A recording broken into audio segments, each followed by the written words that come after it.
नमस्कार, आपण बघत आहात इंडिया स्टार 9 आवाज जनतेचा। शिवसेना नेते वसंत मोरे यांचा खळखट्यात बाणा, प्रायव्हेट फायनान्स कंपनीला शिकवला धडा। लाईव्ह व्हिडिओ आपण आमच्या स्क्रीनवरती बघू शकता। नमस्कार, आज गेले 2-4 दिवसापासून मला पूजा पाठक कुलकर्णी त्या मला गेल्या 2-4 दिवसापासून मला फोन करतात, परंतु माझं काय आडवेट होत नव्हती, म्हणून मी त्यांना शेवटी सांगितले की तुमचा ज्या ठिकाणी विषय आहे त्या ठिकाणी जा आणि मला तिथून फोन लावून द्या। विषय असा आहे की यांनी एक गृहिणी आहेत आणि यांनी आपलं एक छोटीशी 93,000 रुपयाची एक TVS ची गाडी घेतली। गाडी बाहेर आहे, मी तुम्हाला दाखवेल गाडी। आणि ती गाडी त्यांनी मागच्या वर्षी नवरात्रीमध्ये घेतली होती आणि आता जवळजवळ वर्ष होत आले त्या गाडीला, पुढच्या महिन्यामध्ये गाडीला वर्ष होईल। परंतु त्या सासूबाई आहेत त्या आजारी पडल्या, त्या आजारी पडल्यामुळं त्यांचे 1-2 हप्ते बाउन्स झाले। 2 हप्ते बाउन्स झाले, आता 3रा हप्ता चालू झाला आणि मी वारंवार या सगळ्या गोष्टी या अशा विषयांच्या बाबतीमध्ये लाईव्ह एवढ्या करता करत असतो की कायदा काहीतरी आहे आणि हा कायदा सर्वसामान्य नागरिकांना समजत नाही, कळत नाहीये। मला वाटतं की याच्यामध्ये कोणत्याही परिस्थितीमध्ये मी वारंवार सांगत असतो की 3 हप्ते झाल्याशिवाय तुमच्याकडनं गाडी ही लोक घेऊ शकत नाहीत। मग ते रेपोवाले असतील, फायनान्सवाले असतील, परंतु ही लोक दमदाटी करतात आणि गाड्या घेऊन जातात जिथं सापडतात तिथून। त्याच्या बाबतीत सुद्धा अनेक छोटे छोटे कायदे आहेत। ह्या बाबतीमध्ये असंच झालं, यांची गाडी मागच्या महिन्यामध्ये 31 ऑगस्टला यांची गाडी घेण्यात आली ताब्यामध्ये। आता 31 ऑगस्ट पासून कालपर्यंत, आता काल ती गाडी मिळाली आहे। एवढ्या दिवसामध्ये ती गाडी त्यांच्या ताब्यात होती। वारंवार ही लोक किती वेळा गेला तुम्ही फायनान्समध्ये? 2 वेळा जाऊन आलो त्यांच्या ऑफिसला। काय बोलले त्यावेळेस? त्यांनी आम्हाला जास्त हाकलून दिलं होतं, इथूनच तुम्ही काय असेल ते त्यांच्याशी बोलून घ्या, जे काय मेन ऑफिस आहे तिथून ते बोलणं करून घ्या तुम्ही आणि ते जसं बोलतील तसं करा, नाहीतर तुमची गाडी विकण्यात येईल हेच आम्हाला सांगितलं होतं। यांना ते सांगितलं की त्यांची गाडी विकण्यात येणार आहे। आता यांचं एक छोटंसं आपलं झेरॉक्स मशीनचं दुकान आहे, घरगुती आपलं काहीतरी करतात आणि प्रत्येकाला वाटत असते की बाबा दुसरे काहीतरी नवऱ्याच्या कामाला हातभार लागावा म्हणून पटपट कामं व्हावी, त्याकरता गाडी लोक घेतात। 13,000 रुपये यांनी कॅश भरली आणि 93,000 रुपयाची ती TVS ची गाडी घेतली आणि आतापर्यंत सगळे हप्ते क्लिअर भरले होते, फक्त 2 हप्ते त्यांचे थकले आणि 2 हप्ते थकल्यानंतर त्यांच्यासोबत मेन विषय असा आहे की आता त्यांनी मला जे त्यांच्या मोबाईलमधलं चॅटिंग दाखवलंय, इतकं घाणेरडं चॅटिंग। हा आरामखोर हा कोण आहे? ऋषिकेश मोरे।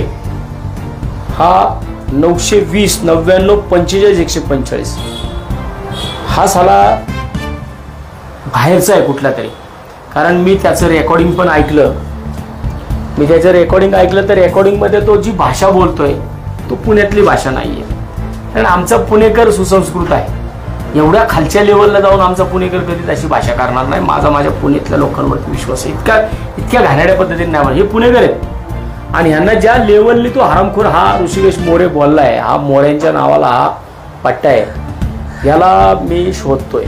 मी याला मागापासून त्याच्या बऱ्याच ठिकाणी फोन केले पण हा सापडत नाहीये।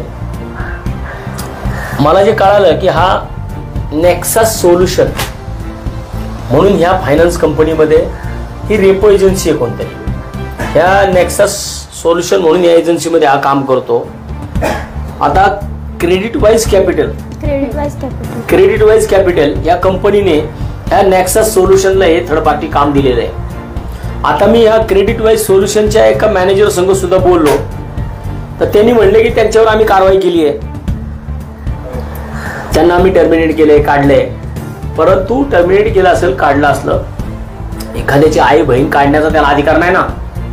इतका घाणेरड्या गलिच्छ भाषेमध्ये बोललाय की जर 2 दिवसामध्ये हरामखोर तू जर मला सापडला तर तू लक्षात ठेव। आणि हा दुसरा मला त्यांनी नाव सांगितलं नाही यांनी, 92 26 10 57 15 हा एक नंबर आहे आणि ह्या 2 नंबरवरनं ह्यांना फोन झालेत, ह्यांना चॅटिंग झालंय आणि चॅटिंग इतकं घाणेरड्या पद्धतीत झालेलं आहे. हे दोघेही नंबर आहे. तेव्हा मी आता कंपनीवाल्यांनी बोललोय, मला तसं नाही पाहिजे, मला ही लोक पाहिजे दोघेही. हे रेपो एजन्सीवाले जी लोक नेमतात, ह्या लोकांना तुम्ही का दुसऱ्यांच्या आई बहिणी काय रस्त्यावर पाडल्यात का? दुसऱ्यांच्या आई बहिणी तुम्ही कशाही पद्धतीने काढणार? आता तू सापडला ना, एक तर तू बाबा लवकर ये, त्या ताईच्या पायावर पाडायचं, तिथं तिची माफी मागायची. नाही तर मी कॅपिटल वाईज क्रेडिट तुमची जी काही तुम्ही फायनान्स कंपनी आहे, तुम्ही लक्षात ठेवा, तुमच्यावरती सुद्धा मी 354 दाखल करणार. कारण इतका गलिच्छ घाणेरड्या पद्धतीने या मेसेजमध्ये शिवाय दिल्यात. मी पोलीस स्टेशनला बसणार आणि पोलीस स्टेशनला बसून या 2 नालायकांवरती, हा कोण ऋषिकेश मोरे, हा दुसरा एक कोण आहे, कारण ह्याच्या मोबाईलवरनं या ऋषिकेश मोरेनी चॅटिंग केलंय असं त्याचं म्हणणं आहे त्यांच्या मिस्टरांबरोबर. आता कंपनीवाले म्हणतात त्यांच्या मिस्टरांनी त्यांच्या संग चॅटिंग घाण केली. अरे मी रेकॉर्डिंग ऐकलंय, एखाद्याच्या बायकोच्या बाबतीमध्ये त्यांचं नाव एवढंच आहे की यांनी जी गाडी घेतली ती आईच्या नावाने घेतली आहे, पाठक नावाने. आता त्याच्यानंतर ना, लग्नानंतर ना ह्या पाठकांच्या कुलकर्णी झाल्या. बरं, त्यांनी ते रजिस्ट्रेशन केलं नाही. रजिस्ट्रेशन केलं नसल्यामुळं ही गाडी घेताना त्यांना पाठकांच्या नावाने घेता आली. त्यांच्या वैयक्तिक जीवनामध्ये लक्ष देण्याचा अधिकार तुम्हाला फायनान्सवाल्यांना काय?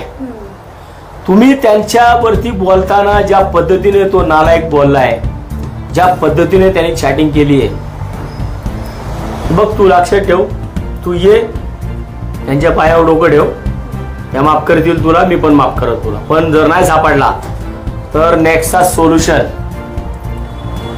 क्रेडिट वाईज कॅपिटल तुम्हाला सगळ्यांना मी 354-34 मध्ये तुम्हाला घेणार. विनयभंगाचा गुन्हा मी तुमच्यावरती दाखल करणार. आणि त्या नालायकाला तुम्ही लोकांनी मदत केली म्हणून मी क्रेडिट वाईज कॅपिटल जे काय आहे ना सोल्युशन, काय त्यांचं क्रेडिट वाईज कॅपिटल, हे आता काय फोडाफोडी करून बसण्यात मजा नाहीये तुम्हाला ना. आता अशा पद्धतीने कायदेशीर घोडा लावला पाहिजे. कारण जर अशा तुम्ही, अरे तुमच्या फायनान्स कंपन्या ज्या चालतात ना आरामकरांनो, त्या ह्या लोकांच्या जीवावरती चालतात. ही लोक तुमच्याकडे गाड्या घ्यायला आली नाही ना, तुमच्याकडनं फायनान्सचे पैसे फायनान्स घेतलेच नाही ना, तर तुम्ही भिका मागत फिरताल, परत गावाला जायला लागेल तुमच्या. आता हा जो कोण आहे ना ऋषिकेश मोरे, हा पुण्याच्या बाहेरचा आहे, ह्याची भाषा मी ऐकली आहे. हा 100% हा पुण्याच्या बाहेरचा आहे, त्याची भाषेवरनं कळतोय तो. त्यामुळे बाबा तू जर पुण्यामध्ये तुला राहायचं असेल तर तुला इथे यावं लागेल, ताईची माफी मागायला लागेल. जर नाही मागितली, नाही सापडला तर तुला जो काय कायद्याचा बाडगा असतो तो पहिला लागणार, तो कॅपिटल वाईजला. हे क्रेडिट वाईज कॅपिटल म्हणून जे फायनान्स आहे याच्यावरती मी 354 दाखल करणार विनयभंगाचे. कारण तुम्ही नालायकांनो, तुम्ही थर्ड पार्टी कामं देता. तुम्ही थर्ड पार्टी कामं देत असताना तुम्ही त्या लोकांचं काय पोलीस व्हेरिफिकेशन घेता का काय घेता? तुम्ही घ्यायला पाहिजे ना. तुम्ही गुन्हेगार नेमता का? ते पोरग उगाच बारीक पोरग वाटते फोनवरतून बोलताना. भाषा अशी करतो, एखाद्याच्या नवऱ्याबरोबर जर तुम्ही अशा पद्धतीने भाषण करणार असताना बोलणार असताल तर तुम्हाला का तुमचा चौरंगा करायचा नाही? का तुमची तोंड फोडायची नाहीत? या गोष्टी होणार आणि मी ते 100% करणार. मला वाटतं गाडी दिली म्हणजे विषय संपला असं होत नाही. गाडी घेऊन जा, परत ये गाडी घेऊन जाती. पण त्यांना जो मानसिक त्रास होतोय या त्रासाचं काय? ते जी काही रात्र दिवस झोप येत नाही त्यांना ते म्हणतात त्यांच्या जीवाचं यांनी बरं वाईट काय करून घेतलं, याला कोण जबाबदार असणार? इतक्या गलिच्छ भाषेमध्ये जर तुम्ही एखाद्या आया बहिणी बरोबर तुमची लोक बोलणार असताना तुम्ही म्हणता त्याला कामावर काढला, त्याला टर्मिनेट केलं, झालं का? इज्जत भरून मिळते का इतक्या सहज? का त्या क्रेडिट वाईज कॅपिटल वाल्याला मी आता बोललो, ते मॅनेजर कोण होता तो, त्याला सांगितलं तुझ्या बहिणीला, तुझ्या बायकोला जर अशा पद्धतीने कोण बोलला असतं तू काय केलं असतं?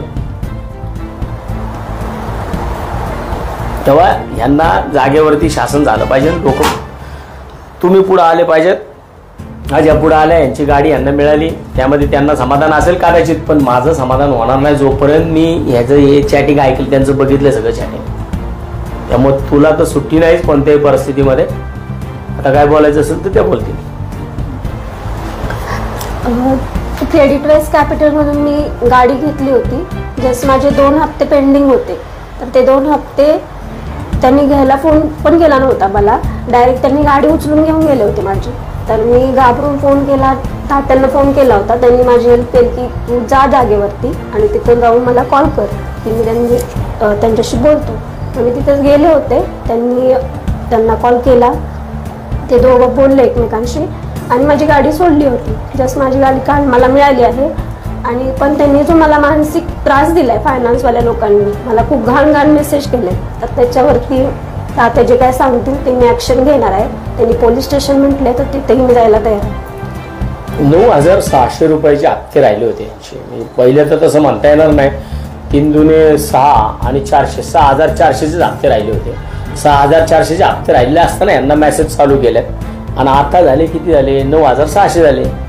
9,600 मध्ये तुम्ही एखाद्याची इज्जत भरून देणार आहे का? अशा पद्धतीने तुम्ही फायनान्स कंपन्या, अरे जर लोकांनी तुम्हाला पैसे देणं बंद केलं ना तर तुम्ही भिका मागता. लोकांनी तुमच्याकडे येणं बंद केलं ना तर तुम्ही भिका मागता. तुमच्याकडची ही जी तुम्ही कंपन्या नेमता ना, काय कोणचं सोल्युशन? Nexus solution. हे नेक्सस सोल्युशन तुझं सोल्युशन, मी तुझं सोल्युशन काढतो. तुझं काय काढायचं ते बरोबर. आता तुझ्या नावाने कशा पद्धतीने आता विषय करतो मी ते तुला पण कळलं आता. आणि हे क्रेडिट वाईज कॅपिटल तुम्हाला पण कळलं, कारण तुम्ही चुकीची लोक नेमले. कोणत्याही परिस्थितीमध्ये मी मागे सुद्धा पुणे शहराचे कमिशनर अमितेश कुमार साहेब यांना सुद्धा ज्या टायमाला आम्ही भेटलो, अमित कुमार काय म्हणजे कमिशनर साहेब अमितेश कुमार साहेब यांना सुद्धा आम्ही भेटलो, तेव्हा त्यांना सुद्धा आम्ही सांगितलं होतं की साहेब याच्यामध्ये अशा पद्धतीने गुन्हेगारीकरण होतंय या फायनान्स कंपन्यांमध्ये. ठीक आहे, तुम्ही तुमचे कुणाला नियमाचे ते नियमा, पण अशा पद्धतीने लोकांना, जी लोक ह्या हाऊसवाईफ आहेत, मानसिक त्रास एवढा आहे ते मेसेज वाचून होतो, विचारायची सोय नाही की माझ्यासारख्या माणसाची तळपायची आग जर मस्तकात गेली असेल, बाकी ज्यांचं काम नाही. त्यांची गाडी मिळाली आहे, तुमचा आभार. फक्त तुमचा नंबर आम्ही सेव्ह करून ठेवतो. तुम्ही ज्या वेळेस तुम्हाला सांगाल त्यावेळेस तुम्ही या. या लोकांचा फोन आला इकडं मला, ठीक आहे, नाही तर मग आपल्याला जी काही 354ची कारवाई करायची ते आपण करू. चालू होतं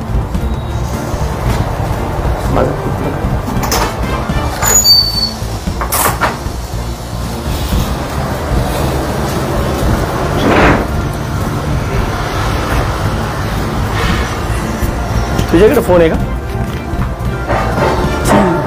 मग चावी द्या.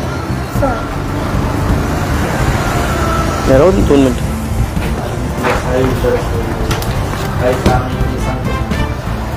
पूजा केली काय?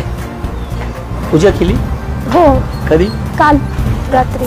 की बघा, सामान्य नागरिकांना ही गाडी त्यांना मिळाली, त्याचा त्यांना खूप आनंद झाला. त्यांनी गाडीची पूजा विजा केली. कालच केली का? हो, कालच केली. किती महिने गाडी नव्हती? 20 दिवस. 19 दिवस बरोबर. 20 दिवस त्यांची गाडी नव्हती त्यांच्याकडे.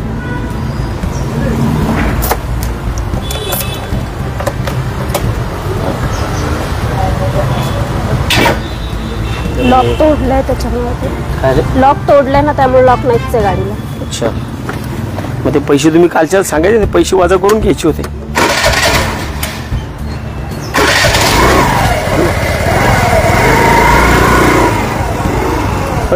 चल.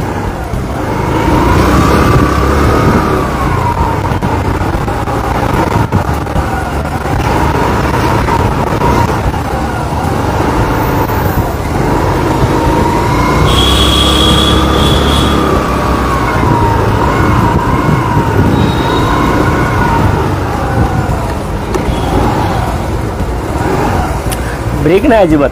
हो, सगळं सैल करून ठेवलं. सगळं सैल केले. गाडी जिथं लावली होती ना, खूप घाण एरिया आहे तो. पण पहिलं ब्रेकचं काम करून घ्या.